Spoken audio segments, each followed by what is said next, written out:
안녕하세요 여러분, 반갑습니다. 패런팅 업그레이드 PU 채널의 유준근입니다. 자, 오늘은 자녀와의 관계를 다루는 여러 가지 책에서 보면 애착이라는 단어를 참 많이 발견하실 수 있을 거예요. 그래서 오늘은 애착이라는 주제에 대해서 함께 좀 다뤄보고자 합니다. 자, 애착이 뭘까? 애착이라는 것은 나를 지켜줄 수 있는 대상에게 가까이 하려고 하는 그런 현상을 우리가 애착이라고 말할 수 있어요. 그래서 쉽게 말하면 우리 자녀가 아이가 엄마에게 태어나서 이제 엄마에게 가까이 하려는 이런 모든 행동 이런 거를 지칭해서 우리가 애착이라고 말하는 것입니다. 애착은요 사실 본능적인 그런 행동이에요. 그래서 뭐 배워서 학습해서 이렇게 나타내는 그런 행동이 아니라 그냥 본능적으로 태어나면 알아서 자신을 지켜줄 대상, 엄마가 주로 되겠죠. 그래서 엄마에게 가까이 하려고 하는 현상을 보이게 되는데 이것을 지칭해서 우리는 애착이라고 이렇게 말하는 것입니다.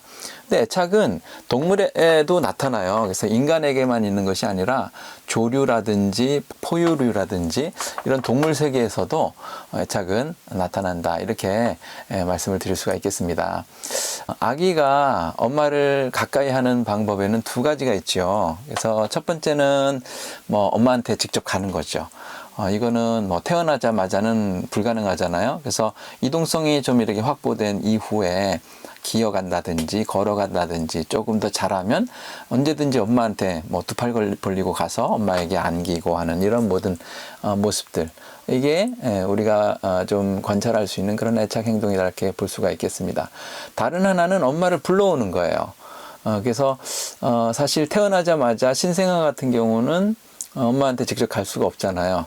그래서 엄마를 불러오는 방법을 쓰는데 대표적인 것이 우는 것이죠. 그래서 우는 행동은 사실 엄마를 이제 불러오게 만들죠. 참 신기합니다. 지금도 뭐 물론 그렇긴 하지만 코로나 이전에 보면 많이들 이렇게 좀 모여서 뭔가를 하고 이렇게 하잖아요. 저도 코로나 이전에 이제 세미나를 주로 오프라인으로 많이 진행을 했었는데 그때 보면은 이제 밖에서 어떤 아이가 딱 울어요. 울면 참 신기하게도 한 엄마만 딱 튀어나갑니다. 뭐냐면 그 울음소리를, 자기 아기의 울음소리를 엄마들이 다 알고 있어요. 그래서 애가 울면 다른 사람들은 뭐 이렇게 뭐 주위를 쳐다보거나 이렇게 할 수는 있지만 나가지 않는데 그 아이의 엄마는 이렇게 울음소리를 듣자마자 이렇게 막 나가는 것을 볼 수가 있죠. 이것이 하나의 어떻게 보면 이제 엄마를 불러와서 가까이 하고자 하는 그런 아이의 애착 행동이다, 이렇게 우리가 볼 수 있는 것이에요. 아이는 우는 것만 가지고 이렇게 엄마랑 가까이 있으려고 하지 않죠. 사실 웃는 것도 마찬가지예요. 그래서 굉장히 귀엽잖아요. 아이들 이렇게 웃고 이런 거 보면 너무 귀여운데 그렇게 웃는 거, 미소 짓는 거, 또는 옹알이를 막 하는 거, 뭐 알아듣지 못하지만 애가 뭔가 엄마한테 막 뭐라고 얘기를 해요. 옹알옹알 하면서 상당히 귀엽고 예쁘고 그렇게 아름다울 수가 없죠.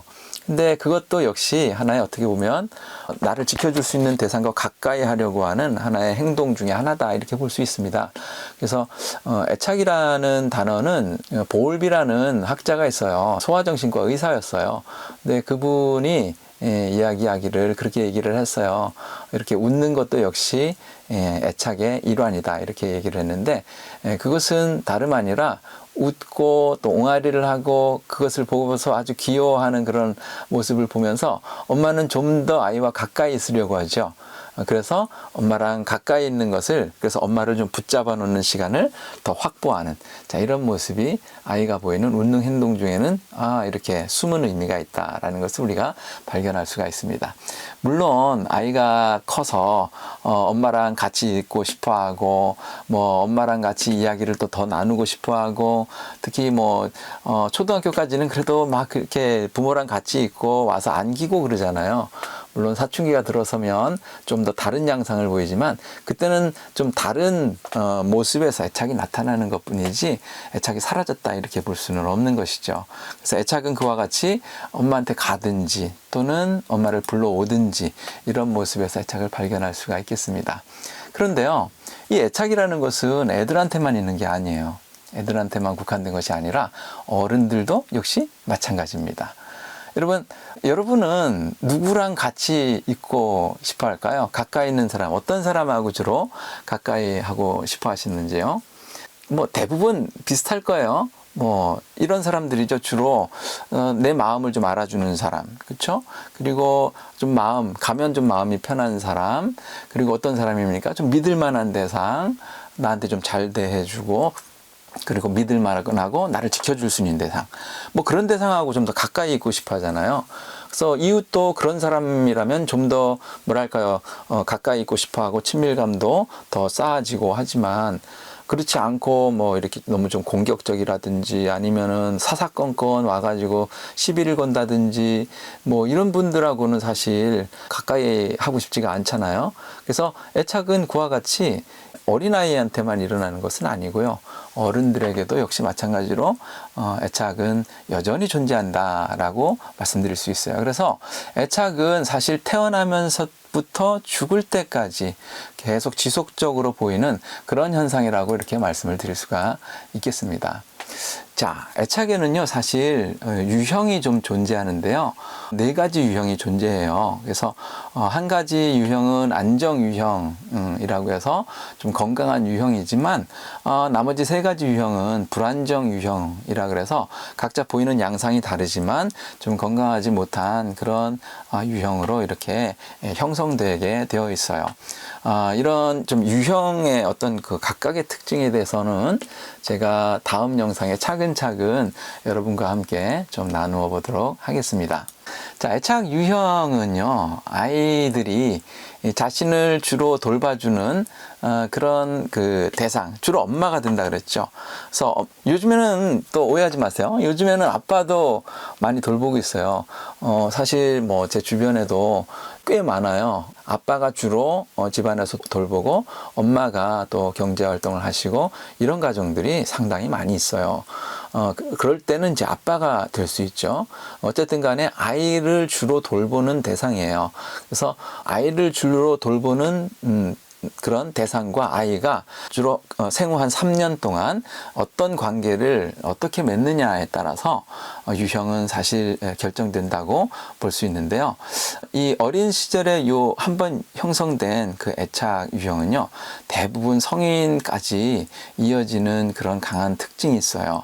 심지어는 대를 이어서도 애착 유형이 전달된다는 그런 보고도 이렇게 나와 있어요. 그럴 만큼 애착 유형은 상당히 강한 특징을 가지고 있는데요. 그래도 예를 들어서 어린 시절에 불안정으로 형성이 됐어요. 그러면 이제 바뀔 수 없는 건가? 절대 그렇지 않아요. 얼마든지 바뀔 수 있어요. 대략 통계적으로는 약 25%의 아이들이 불안정에서 안정으로 이렇게 바뀌는 걸로 나오고 있는데요. 그 부분에 대해서도 나중에 제가 좀 차근차근 여러분과 함께 좀 나눠보기를 원해요. 자, 잘 형성된 애착이 좀 중요한 이유를 여러분하고 좀 나눠볼까 하는데요.